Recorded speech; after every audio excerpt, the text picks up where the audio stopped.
Welcome, everybody. We're going to get started because we have a jam-packed session today. My name is Acacia Parks. I'm CEO of Liquid Amber, which is a scientific and regulatory consulting firm in digital health and digital therapeutics.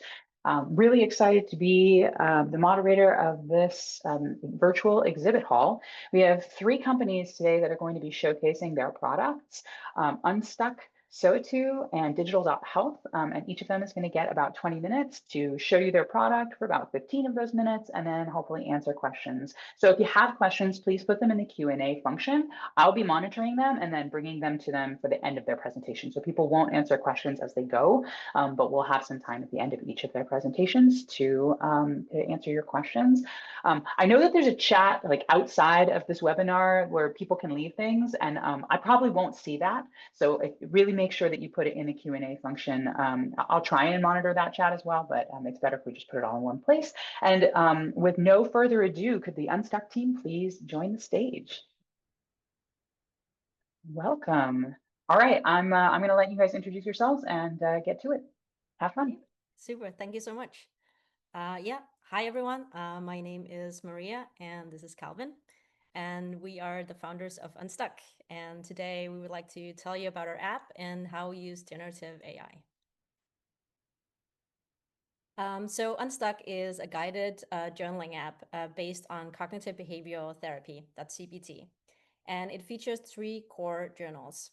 First, we have, as you see here, the Thought Journal, which is a journal that helps users challenge and reframe unhelpful thinking patterns. Then we have the Exposure Journal, which helps users identify their fears and overcome them by facing them in a controlled and planned way to help them overcome them. And finally, we have the Savoring Journal, which helps users appreciate the positive moments in their life, which not only gives them a kind of a mood boost in the moment, but also helps them to develop a more positive outlook on life over time. And together, these three journals create like a strong suite of approaches to help people overcome things like anxiety, depression, OCD, and other mental health issues. And this is our team. And we are a small team, a bootstrapped startup. There's me. I am a product designer by trade. I also bring my lived experience. It was my own personal struggle with anxiety, depression, and panic attacks that led to the creation of Unstuck. I was introduced to CBT journaling by my therapist and thought it was amazing, but struggled to find a way to do it on a regular basis. So I partnered up with Calvin, who is an engineer, to build the tool. And we then partnered up with Stephanie, who is a clinical psychologist, and she helps ensure that what we build is backed by science. And while we're building Unstuck, we also want to ensure that we're building something that can work for everyone. That means also people who don't have the time, energy, or access to in-person care. And this is like a design principle we have behind all of the decisions that we make. We currently have users all around the globe, and some use it as a supplement for therapy, while others use it on their own. And we have people who tell us how they are requesting that the therapist integrate it into their program. And we also have therapists who tell us that they have started recommending it to their clients. So far, we have helped more than 5,000 people see a clinically important difference in their anxiety and depression. And on a daily basis, we also get feedback from users telling us their stories about how it's impacting their mental health. And here I will include myself, as I have been using the tool since we created it. It is my daily companion on my journey, and to be totally open, I just used it right before this presentation to ground myself and calm down before presenting to you all. And now I'm going to pass it on to Calvin. Thanks, Maria. So I will talk about how we integrate generative AI in Unstuck. This is a high-level overview of our thought journal flow. So first, users capture their experience using the cognitive triangle. They'll journal about their thoughts, behaviors, and feelings about a situation. Next, they'll check for thinking traps. and then they'll challenge or reframe their thoughts. And lastly, they'll get what we call AI second opinion. So what is AI second opinion and what does it offer? It's an LLM-based analysis, that's large language model, analysis of the user's entry. And what can it do? It offers a compassionate validation of what the user has experienced and their feelings. It helps identify thinking traps, especially ones that the user may have missed in their entry. And it's able to uncover underlying core beliefs that may be driving some of the thoughts or feelings they're experiencing, but are not visible on the surface. And it's also able to offer advice and strategies for how they can manage their feelings or improve their situation. And in our randomized trial, we observed that AI second opinion produces a 27% increase in the rate users see clinically significant improvements. So an obvious question might be, why not a chatbot? Chat is the typical way that people these days interact with large language models, with ChatGPT or Claude. And when we think about in-person therapy, that's a conversation, that's a chat. But we think there are a number of problems with chat. One problem we observed is that LLMs will jump to solutioning in chat. So they will respond prematurely, and often their responses can be shallow. In Unstuck, we encourage users to put in the work. So we only introduce AI second opinion after the user has taken a first stab themselves at challenging their thoughts. And there's a core principle in CBT, which is that the most impactful change comes from the user themselves. And we think our implementation aligns with this principle.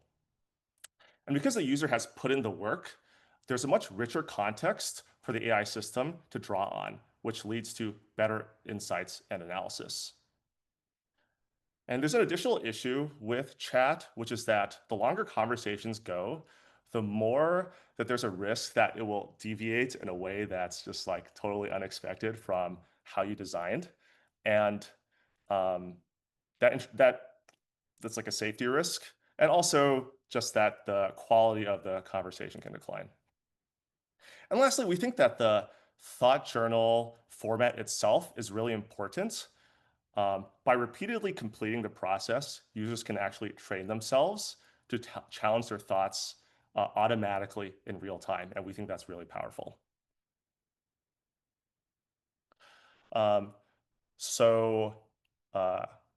One way we also enhanced AI second opinion recently is with rolling out memory. So not only does AI second opinion now analyze a single entry in isolation, but it can draw upon all of the user's entries. The system is able to produce a profile of the user, and all this additional context produces more intelligent insights, personalized advice, and very importantly, it makes the system time aware. So it's able to acknowledge and celebrate the user's progress. And in our randomized trial, we observed that AI second opinion enhanced with memory produced an additional 30% increase in user satisfaction. And here I just want to pop in for a quick minute to share my own personal experience as a user. Seeing AI second opinion, and especially after we added memory, has been quite an amazing experience. There's been a lot of wow moments for me because I now get like deep insights much more frequently. And for instance, I love also how it helps me uncover the core beliefs that I am hesitant to admit to myself. And it helps me appreciate a kind of more broad perspective on the bad days by drawing in my savoring entries and telling me of the good things I have in my life and how I have managed challenges in the past to help me boost my morale to continue doing what I'm doing. Back to you, Calvin. Yeah, thanks, Maria. And here are some other quotes from other users and what they have to say about AI Unstuck. Some things I'll highlight are that our users appreciate that what the AI second opinion advises them, it's not just surface level stuff to cheer them up. It's some deeper advice. Another user talks about how they really love how they're able to share without fear of judgment. And the last thing I'll highlight here is this user really appreciated how the system helped them correct inaccurate thinking patterns on their own. And that was more satisfying than just being told what to do. So that's all out in the app right now. And here I'll give a sneak peek demo of our next AI feature soon to be released, which is AI in our exposure therapy module. So let me try to switch over to that. Okay, I think that works. So this is our exposure therapy journal. It's designed based on the inhibitory retrieval model of exposure therapy by Michelle Krask. And the first part of that is identifying the feared outcome you want to address. So I have an example here of a user. We have some prompts here to help them narrow down on what that feared outcome is. And the first step is what have you been avoiding? And this user here, this example user, avoids doing practical phone calls like to the doctor while their roommate is in the room. And how does this impact their life? Well, they avoid these phone calls, which causes problems, or they need to impose on their roommate to wear headphones or leave the room or something. And this is negatively impacting their life. And what is a kind of feared situation they might experience? It's that they will make a call and their roommate will judge them as dumb or rude or thoughtless. And helping to broaden their perspective a bit, we prompt them with what other things they've been avoiding. And they list here playing board games with others, participating in group discussions, and sharing their opinion. And the last page here is to now, with all that said, can you pin down the target feared outcome? And there's like maybe a surface level fear here, which is doing the phone calls. But let's ask the AI to get some suggestions. So I'll just tap this button here and it'll take a second to process. And then here the AI has given me a few suggestions. And the top one here is that the fear is they will be judged negatively in social or evaluative situations.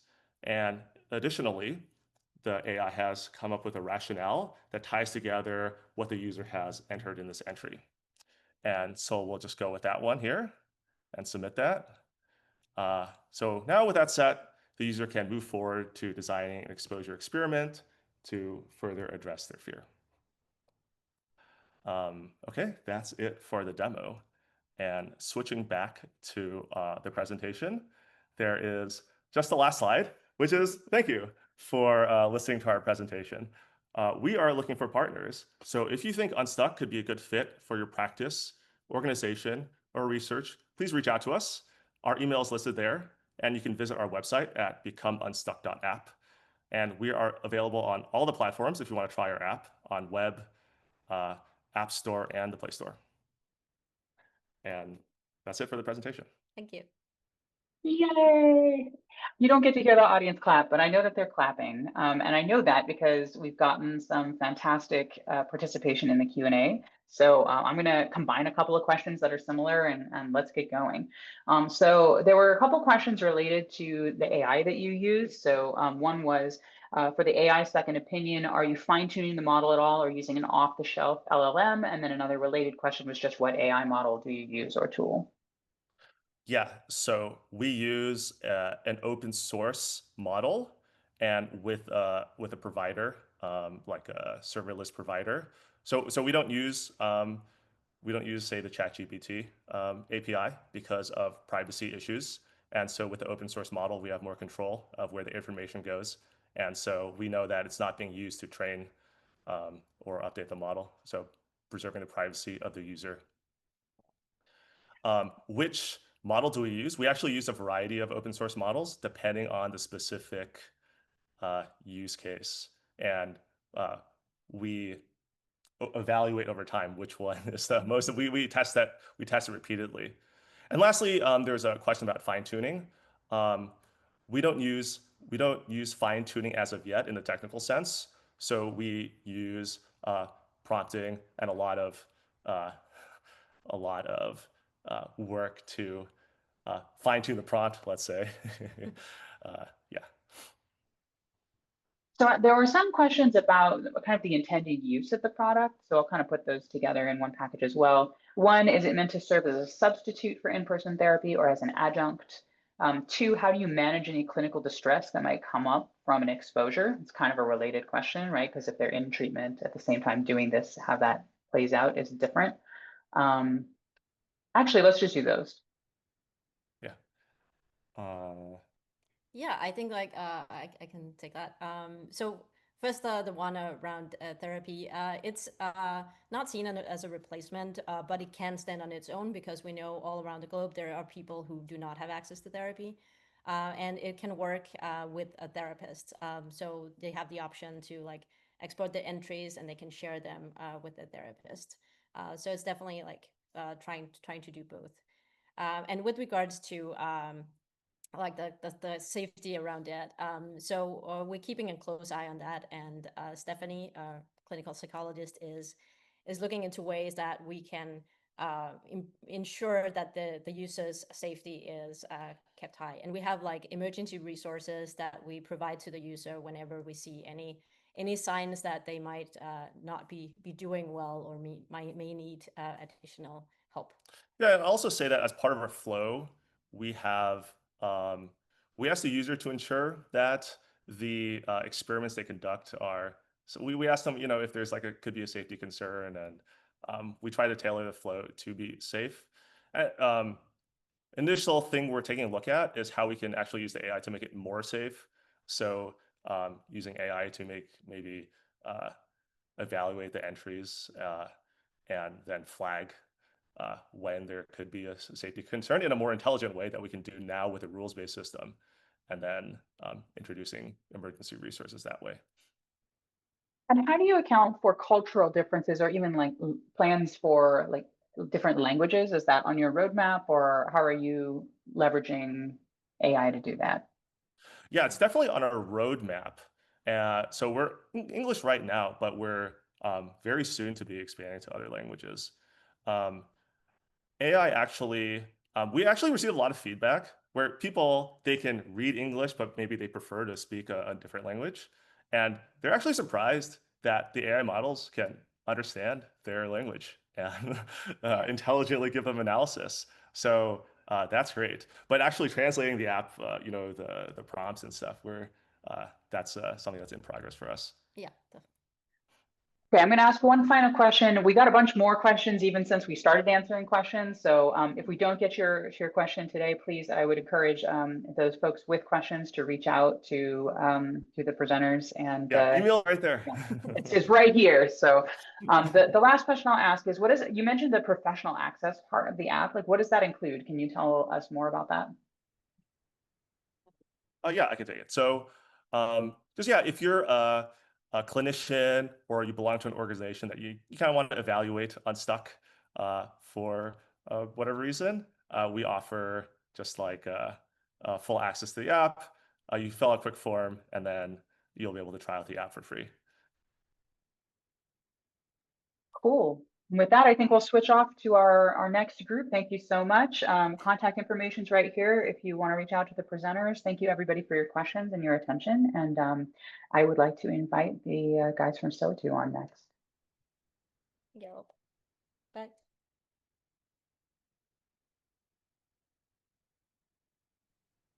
Hello. Hello. Hello, there you are. All right, I'll leave you to it.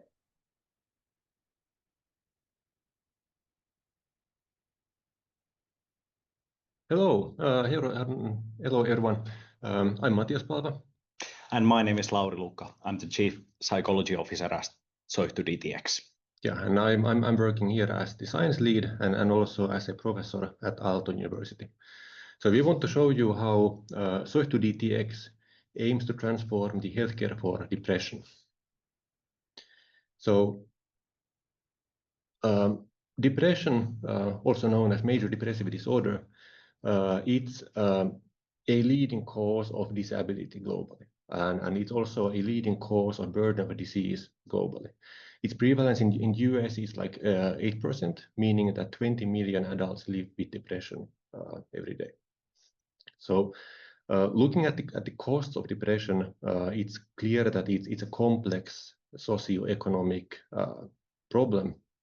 So it has been estimated that the annual cost of depression in United States alone are over $300 billion, out of which 1/3 goes to the direct healthcare costs, and the remaining are indirect costs, mostly driven by workplace costs. And they are caused by the loss of productivity and absences. And now it's important to note that these are the costs that are primarily driven by the disability associated with depression. So depression, it's known for the mood symptoms. So persistent low mood, anhedonia, rumination, thought distortions, and negative bias, and so on.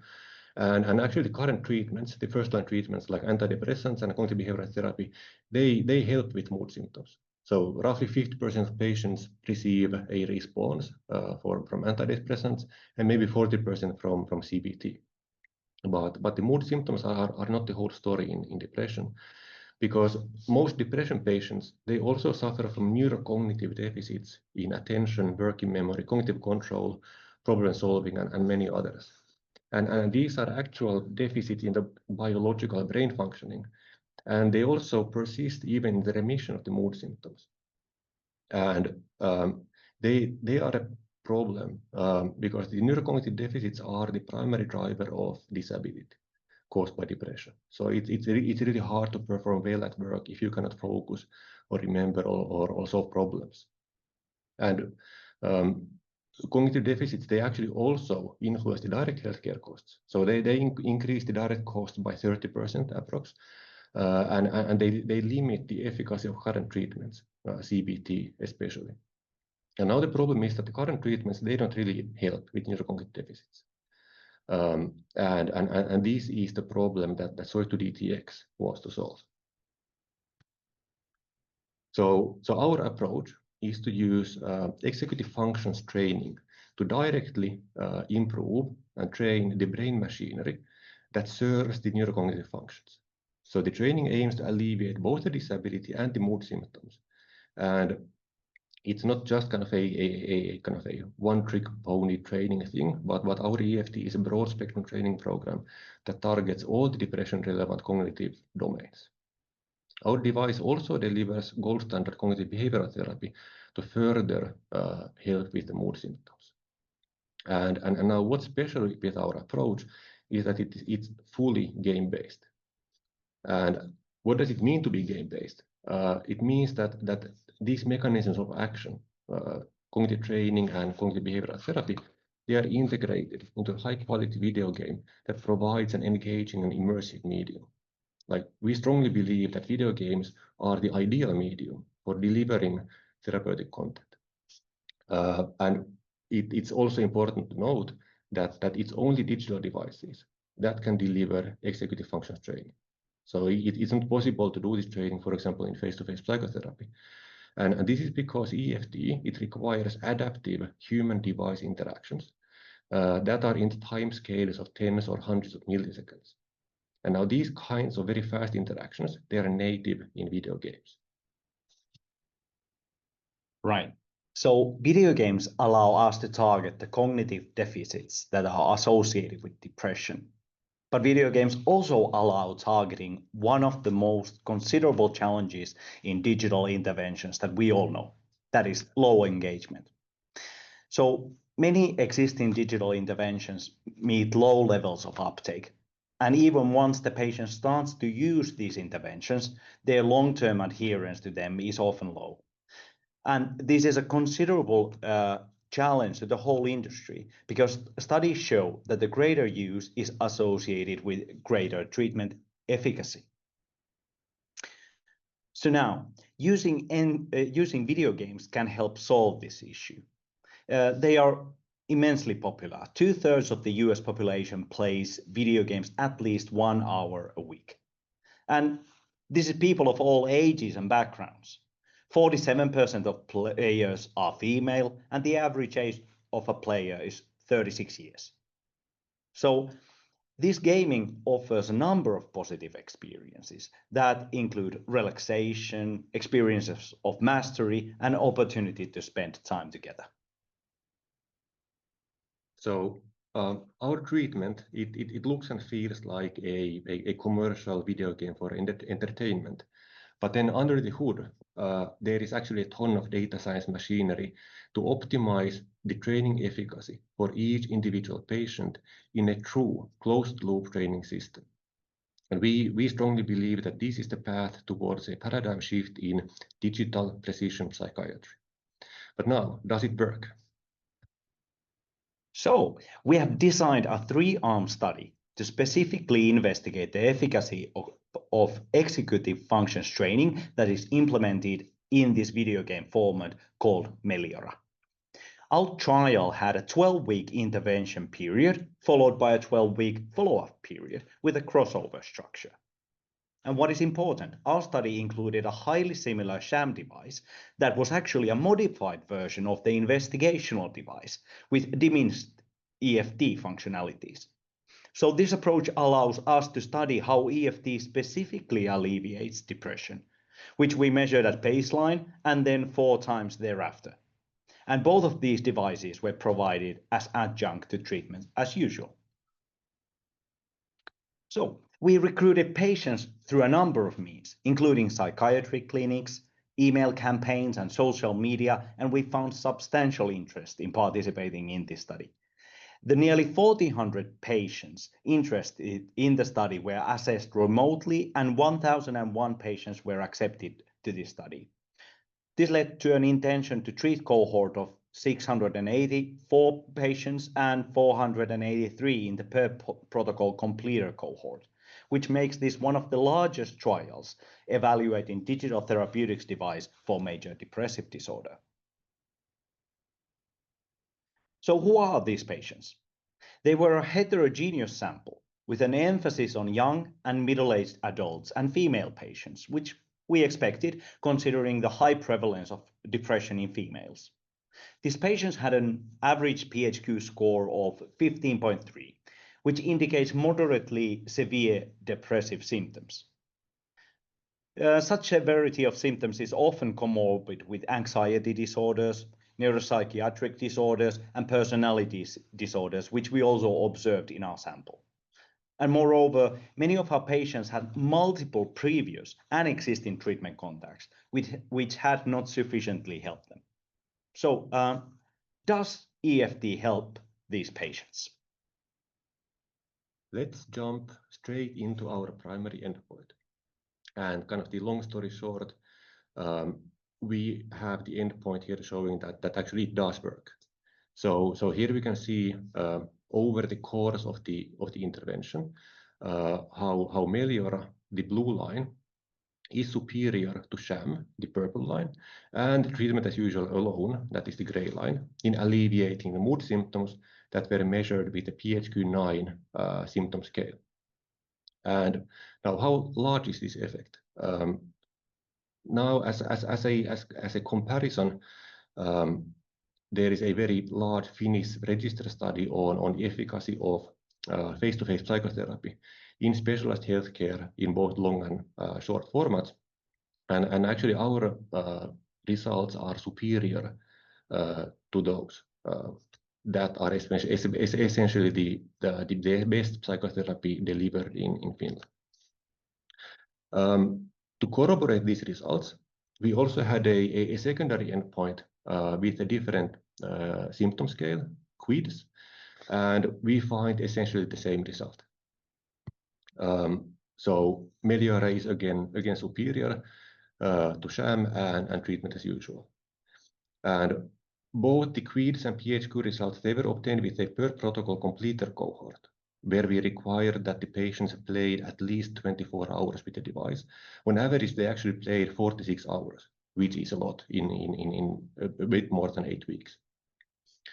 But now this kind of a per protocol constraint then raises questions of generalizability. So we did also an exploratory intention to treat analysis with the full 684 patient cohort.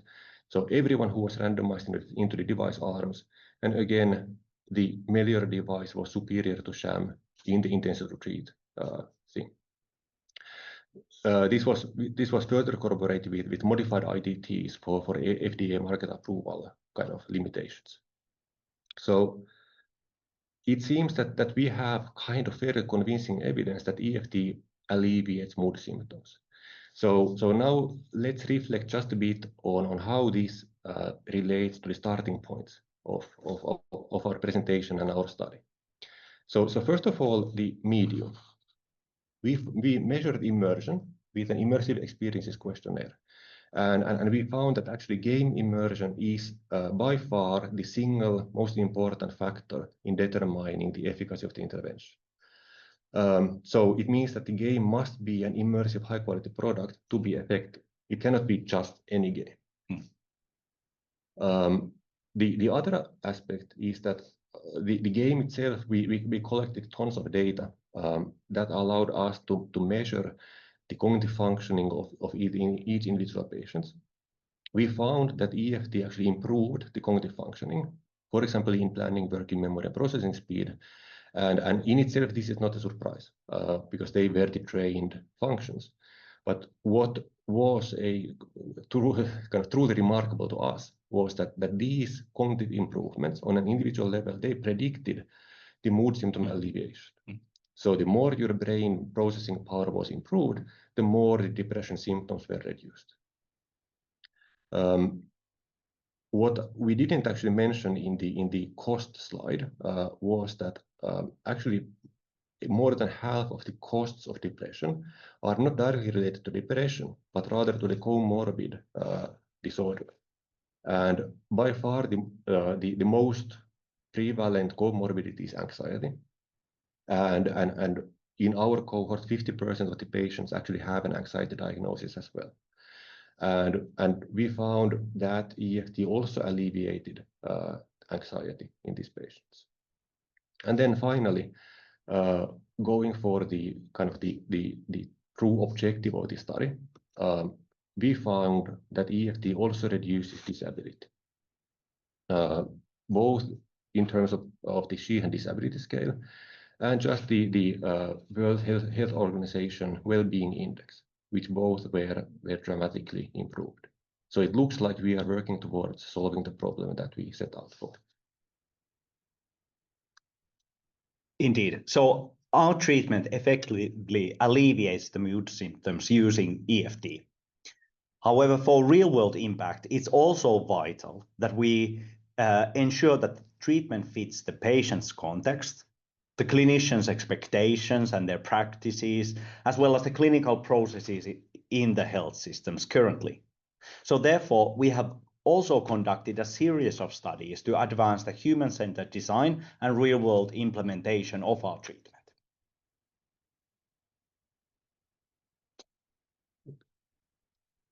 And now you might be curious to see our treatment in action. So let's see footage from our early product teaser.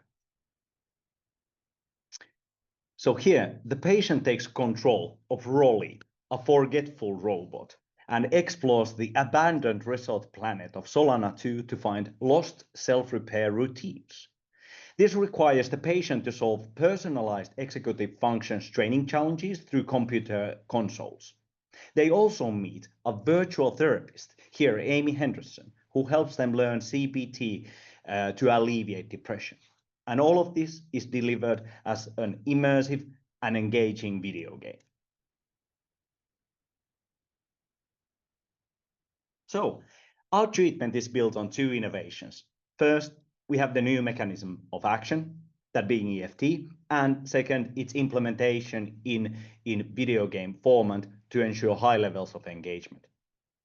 We have already submitted an informal Q submission to the FDA, preparing us for the 510(k) pre-market notification, which we will submit next year. And our reimbursement is driven by a recent change in the physician fee schedule codes, which enables the reimbursement for digital mental health treatments and will facilitate the growing adoption in the US. Our treatment is a natural fit for large health systems that can expand their portfolio with this treatment that is particularly suited to hard-to-treat depression patients. And our product natively complements the offering in telehealth companies and digital health companies that treat depression patients remotely. And here's the team. We are experienced entrepreneurs, scientists, and clinicians, and backed by major VCs. And now we are raising our seed round series to bring our product to the market. And we are also establishing partnerships with health systems and payers who want to significantly improve how depression is treated. Thank you. Thank you. Awesome, guys. Let's clap. Yay. Okay, we have a lot of questions. I'm going to do my best to consolidate them and get through as many as possible. First, same as before, is this a standalone treatment or better supplemental? How do you think about that? And how much does it cost for patients? So the treatment has only now been tested as an add-on treatment. And if I have gotten it right, also FDA only accepts these as add-on treatments at the moment. It's true. So some questions about the mechanism of action. So I'm going to combine these together. How is the executive functioning training administered to patients? This was a question that happened before you showed your demo, so I'm not sure if people still have that question. But also, what do you mean by game immersion and how do you measure that? And also, how is EFT different from CBT? Okay, let's start with the EFT part. So EFT is totally different from CBT. In the sense that we are actually training the elementary brain functions. We're training attention and working memory, and especially cognitive control. And this is procedural training and based on procedural memory. For example, like practicing piano or tennis, whereas CBT is based on declarative memory and the experiential system. Right, and maybe I can tackle the question regarding immersion, which is a construct that is mostly measured in entertainment products, for instance, which means where the patient is highly focused on the activity at hand so that they disregard the surrounding environment. And this often occurs in immediate interaction. So they are interacting with the device. And this produces the state of immersion. And we find that this immersion is predicting the treatment efficacy. Yeah, we measured immersion with the Immersive Experiences questionnaire. That is a 30+ item questionnaire. Let's see, now some kind of study questions. One was about the demographic profile of participants and where the participants were in the world were located. A clarification of the difference between Meliora and the sham version. They just could you just clarify that because they didn't quite follow what you were saying? And then what was the point change on GAD-7 page Q9? They missed the point change. Okay, so for the population, our coverage, our reach in recruitment covered 10% of the whole population of Finland. So our patients are mostly from the specialized healthcare in Finland. The GAD scores we actually don't have now at hand. That's okay. I was wondering if people want to see more about your, is there a preprint or anything that you're sharing at this point, or can people look out for it to be published soon? What's the best place for people to look if they have very specific questions about your methodology? We are publishing the preprint hopefully already within a week or two. So we will inform about that and post a link to our company website. Yeah, so people should just follow Soitu on LinkedIn, and if you do, you'll see that come up shortly. And there's a lot of the description of the sham in there and the point differences and all of those things. Okay, so here's an interesting question. Is the idea here that people will use the game kind of forever in a maintenance mode, or do they use it and they've kind of received the treatment and then it ends? Yeah, the idea is to have intervention period. So we are aiming for a 8-week period, which we saw in our data to be how long the patients used it and where they get the most benefits out of the use. So we predict that would be the most suitable optimum dosage, and thereafter we intend to follow up on the patients to ensure that these treatment results endure. Right, so there was another question about being concerned about like addiction to the game-like features, but it sounds like because you use it for a fixed period of time, that's less of a concern. And this is actually a question we get very often, and we are working on a manuscript to address this specific question. And to answer it shortly, we don't see anyone being addicted to this. So here the immersion is a different thing from being addicted, and they are different constructs. So it's a positive engagement that we are seeing.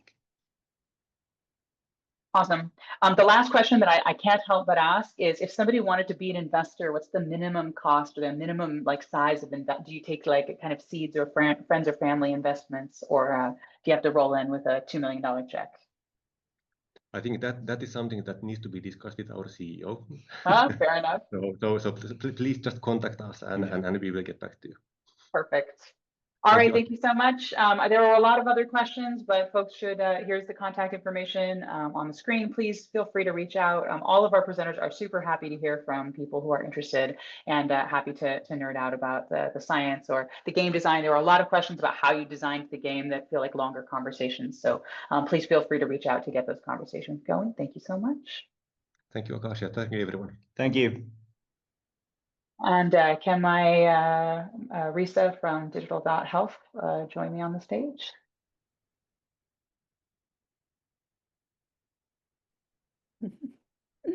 Hi, Akasha. Hello, thank you so much. I'll leave you to it. I'll be back at the end. All right, sounds great.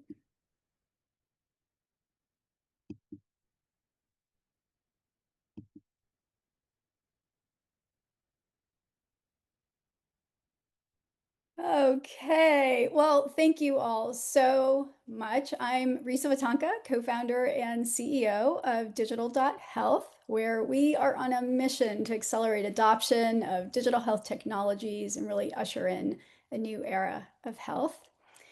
It's so great to be here with all of you at the Society for Digital Mental Health's conference, because you are the pioneers. Right? Many of you have developed these digital health technologies. You're helping to innovate and advance this space. And then there are many of you out there who are the early adopters, who are already leading the way and showing us all how we can integrate these technologies effectively to really improve how care is accessed, delivered, and consumed. So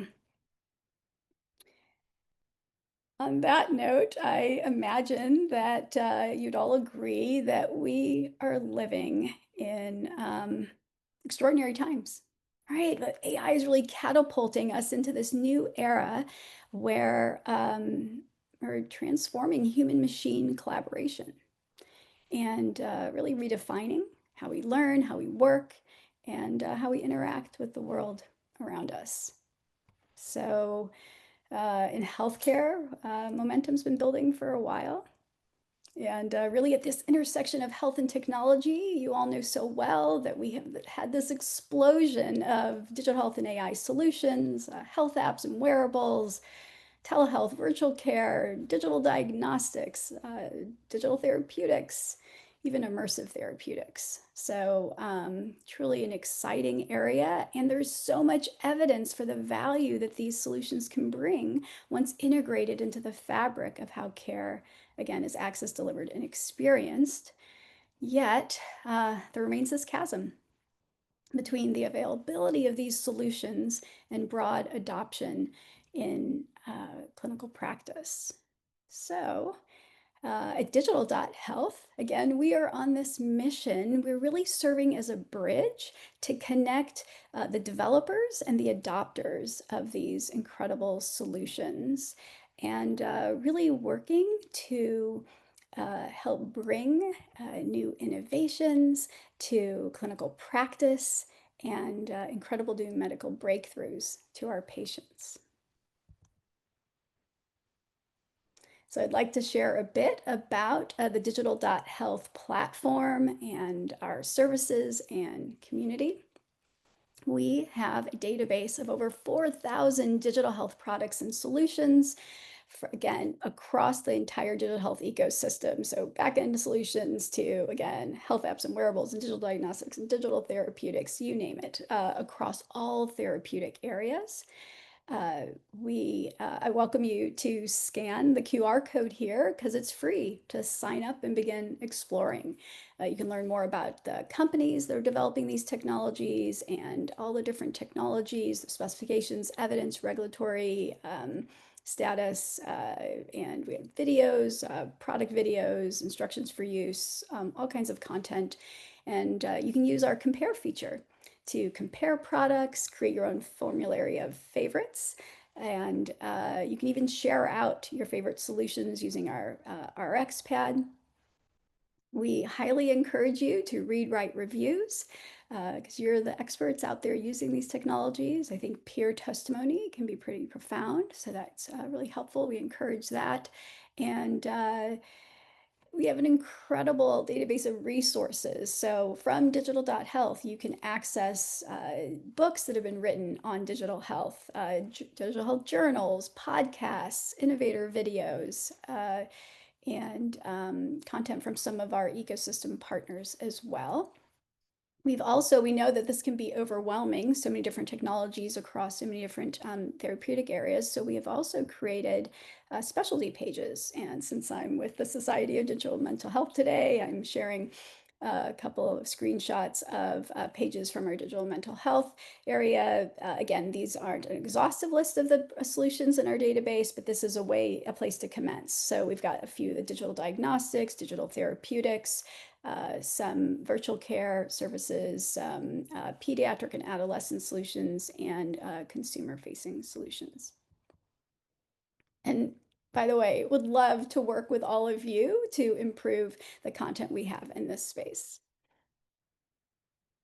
I mentioned we also have ecosystem partners. Maybe many of you are aware that the Digital Medicine Society last year launched the DIME Seal. This is a symbol of quality and trust for technologies that have gone through a self-attestation process to demonstrate a level of evidence and privacy, security, usability with equity woven throughout. So we are a platform partner with DIME Seal. So again, on those product cards, any of them that have achieved this status will also have that designated.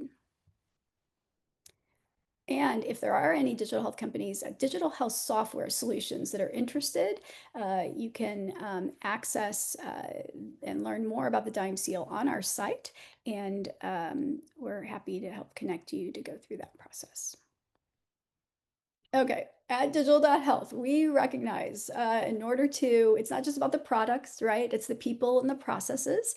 So we have recently launched our D.H Studio series, and this is where we're creating space for clinicians and researchers, innovators, people with lived experience to share how they have successfully integrated digital health technologies, really to serve as a testimonial and to provide models for others to emulate. Our next webinar will be on digital accessibility, and please do sign up on Digital.Health because then you'll know when the next series is. And again, we'd love to work with the Society of Digital Mental Health on a future episode. Okay, so that's kind of the overview of what, this database that we have. And in terms of services, it is absolutely free for any company to feature their product on our database. And you can think of their product card as a learning and discovery tool. But for any company that's interested in collaborating more closely with us, we have a Growth Catalyst program, and that really converts the product card from learning and discovery to a lead generation system. And there's a whole series of different benefits and ways that we collaborate with you to connect the digital health company with those who may adopt their solution in practice. And we have a whole range of custom solutions that we offer. Again, 4,000 solutions. Well, what if you are a clinic that is using a smaller, solution set? Well, we could create a custom version of digital.health for you and to feature just the solutions that you have vetted and want to deploy in your clinician group. And so it's a place where they can learn about the solutions, compare them, and then share them with their patients. We can also, in terms of with the professional societies, maybe you would like to have a digital.health version that's specific to only mental health solutions. And so we could partner with your society to create something like that. As well, we've been started to partner with conference groups where, for example, with NextMed Health, my co-founder, Dr. Daniel Kraft, also runs NextMed Health. And so we launched our first virtual expo there. And our next one will be with the Wearable Technologies Group this September. But our V Expo, that's where so you go to a conference and you maybe get to meet with all the different vendors the companies while they're live. But we can also create a virtual expo that extends reach year round, where people can continue to access and learn about the solutions and contact the companies. And we're excited that we have a booth for the Society for Digital Mental Health in our NextMed booth this year as well. So thank you for that. All right. So what's on the horizon for us is that we recognize as well that there's a lot of point solution fatigue out there, and we really need a way to kind of an easy button for healthcare to be able to integrate in a composable way these different technologies. So it's more of a singular process. So with our partner, we've built a care delivery engine, and you can imagine that if a clinician wanted to deploy one solution, we've created these different health journeys for each, and they're able to add each solution in that they want and deploy them out to their patients. So this is something that we're in the early days of, but we're really excited about the potential here to help really create a more seamless way to integrate these technologies in practice. Really grateful to all of our Growth Catalyst members and our ecosystem partners. One of our partners is the Digital Health Hub Foundation Digital Health Awards, and just wanted to say that on June 1st, the submissions opened. So if there's any companies that are interested in applying for this year's award program that will be held at Health this October, we welcome that. And I think also I'll share that if you're interested in learning more about companies that have been recognized in past award programs, we always feature all of these companies in the digital.health database. All right, so it's really great to have this opportunity to share more about digital.health with you. Again, welcome you to scan and sign up. If you're interested in our Growth Catalyst program or any of our custom solutions, we welcome you to reach out. There's incredible opportunity here to really transform, again, how care is accessed, delivered, and experienced. And I'm excited to be on this journey with each of you. And thank you for the important work you're doing. And just thank you. We welcome you to join us as we learn, share, care together. Thank you. Yay. All right, we have a few questions. One of them was, how do you make a business model out of digital.health? And they wanted some clarity on how to contribute and get paid for services.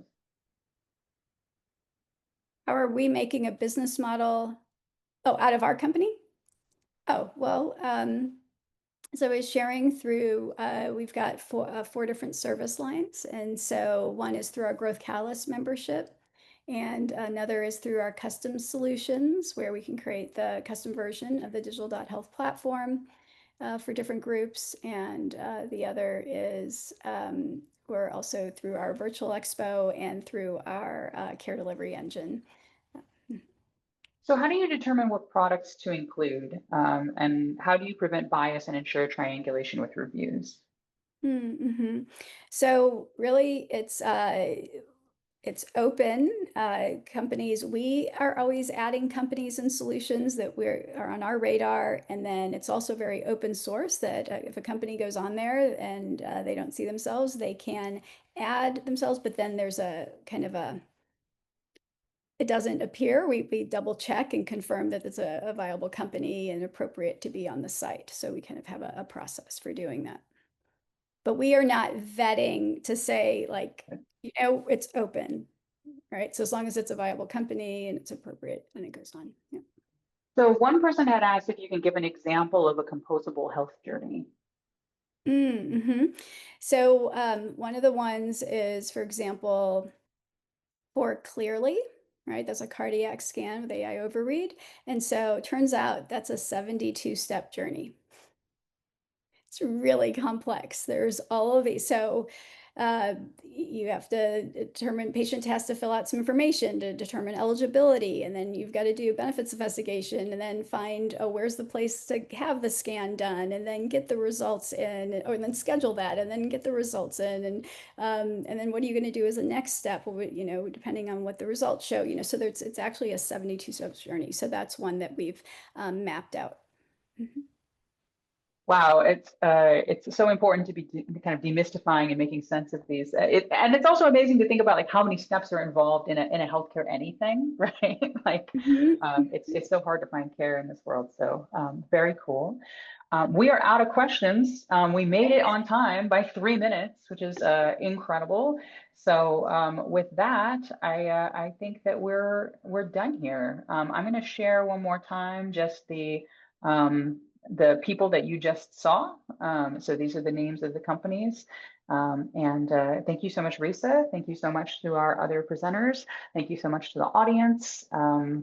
Thanks for attending and enjoy the rest of the conference.